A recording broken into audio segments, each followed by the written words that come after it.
Hey guys, Letter Magic here, and there is nothing going on in the Magic world, so I thought I'm gonna pull this video out of my back pocket. Been sitting on this one for a while. Well, not really on purpose, just because I forgot to make the damn video. Sorry, person who sent this to me. But today, we have an epic tale of why crime doesn't pay, and why the day trader wannabe douchebags buying up singles like assholes and just being a parasite on the Magic community, making it more expensive while being a middleman and collecting money, and then usually actually failing at it, is pretty much the worst thing ever, and most of the people doing it are douchebags. You know, the lazy, I don't want to work, get rich quick types, you know them. So this was quite a while ago, at least 2 years ago, I believe he said, during what he calls the height of Rudy and his bullshit being popular. I mean, I will say, yeah, when his channel was blowing up, he kind of accidentally had the effect of, you know, the whole, I'm a product buyer and seller and you can too. He didn't do that. He wasn't selling that. It's just, you know, some people got that from him. Like, oh, it's not that hard if this dumbass can do it. But not everybody is sitting on, you know, thousands of dollars liquid cash to start investing. So this dude works third shift at a hotel, and he said he dropped by the Walmart for lunch because they're, you know, open 24/7. I assume he means like 3 a.m. lunch. But yeah, he saw near the self-checkouts some kids, and you know, they aren't very well monitored at night. I was going to specify the self-checkouts, then I realized, well, both.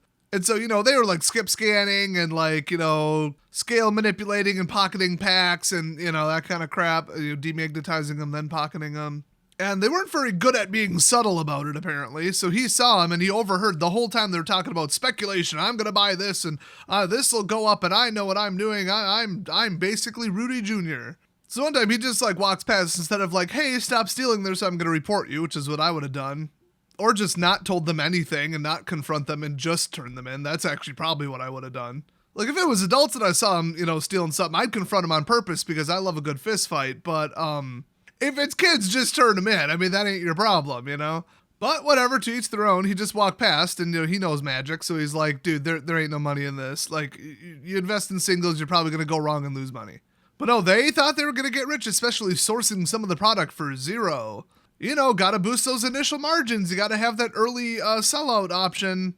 If you're already 30% off a cost by the time you open it, you're good to go, right? Yay, math and charts and crap. And they just told him, oh, you're full of shit. You don't know what you're talking about. And kept doing it. He saw him doing it on occasion. So 2 years later, fast forward 2 years into the future, very recently, actually, this was. I guess they started small, but now they're big time criminals. So they, tried to rush a full-blown TV, like an LCD TV, through the door that's closed at nights, because, you know, Walmart only opens like half their doors at night.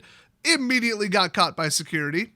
If you want to pause the video to keep laughing for a little bit, I know I did.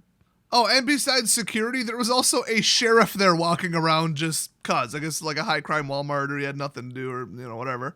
So to try to make bail, they had like another friend, I guess, attempt to like basically pawn their cards, you know, where you just like go try and get cash at a local store or whatever, a reseller, somebody you know who has a TCG player account. All their cards, the most valuable cards that they had, you know, hoarded and collected and all this from buying and selling and being the day trader wannabe single, you know, parasitic douchebags, they made $8.78.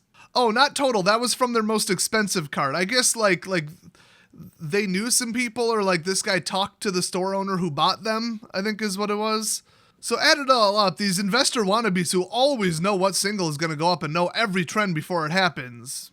And so after having someone sell their entire card collection, like any valuable rare or anything, they didn't have enough to make bail. Or pay the citation. I'm not sure. He didn't really specify. He just said they didn't have enough to pay, just open-ended. I don't think you get jail time till it's over like $1,000, but it's different in every state. And this is in America, like in the Middle East, they'll probably just cut your hands off.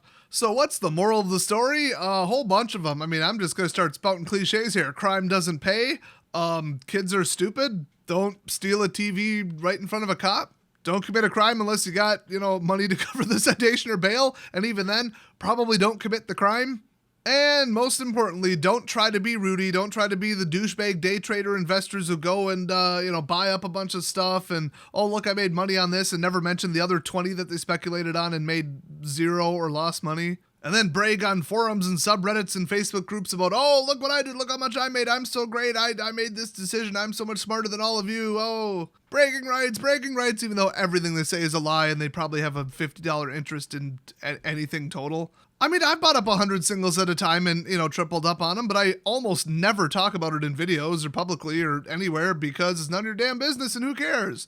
I maybe would do a buyout once every 3 to 5 months when I just really see something where I'm like, that is criminally underpriced. Pyromancer's Goggles, Sword of the Animist. I didn't make a lot on that one, but still made money. And, I lost my ass on others.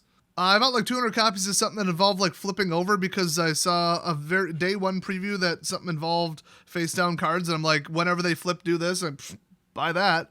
A more powerful form came out. Oops. So, I mean, I only play middleman when I'm like, everybody is wrong. All the single sellers are wrong and I'm going to prove it. It's more about that than it is about the money. I'm not like, I'm going to steal money from the Magic community. It's very small time and it's very just like a speculative fun thing to do. And, making money on a card, I should say, that goes from 25 cents to $2. You're not exactly, holding it in front of the community saying, oh, you got to go through me for $2, Half the time I buy list it for one, pocket the 75 cents times 100, and then go buy some, I don't know, like the fancy type of Jose Olay breakfast burritos. Those are pretty tasty. They get cilantro in there. Can't just go out and buy that every day unless you made money on cards. Just saying. But people are like, I'm going to take out a $5,000 signature loan and buy up, 500 boxes of this next set. And then it crashes and they're like, oh, I'll get it next time. I'll just take out a second loan. You're idiots. You're doing it at the volume that actually matters and damages the community. And as soon as it all falls down, well, I mean, look what happened. These kids didn't have any money, so they just resorted to stealing it because if you pay zero, well, hard to lose money. Well, unless you get caught stealing a TV and now owe the government money for it.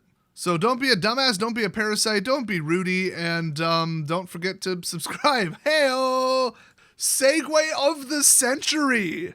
I am proud of that one. But seriously though, I have to build a bulletproof vest out of foil cards when I hit 50k because I said I would. It's been the #1 most requested thing since I built a bulletproof vest out of non-foil cards, and every comment was pretty much, hey, try it with foils, because, spoiler alert, it didn't stop shit. So, I mean, if you want to see me get to that, slam that button, just saying. So thanks to anonymous Twitter person for sending me this awesome story.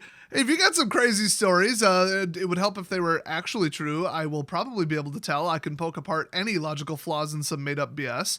Leave it down in the comment section below or hit me up on Twitter DMs. I do not require a follow back to be messaged because I'm not a dick. And I know how the settings control panel works.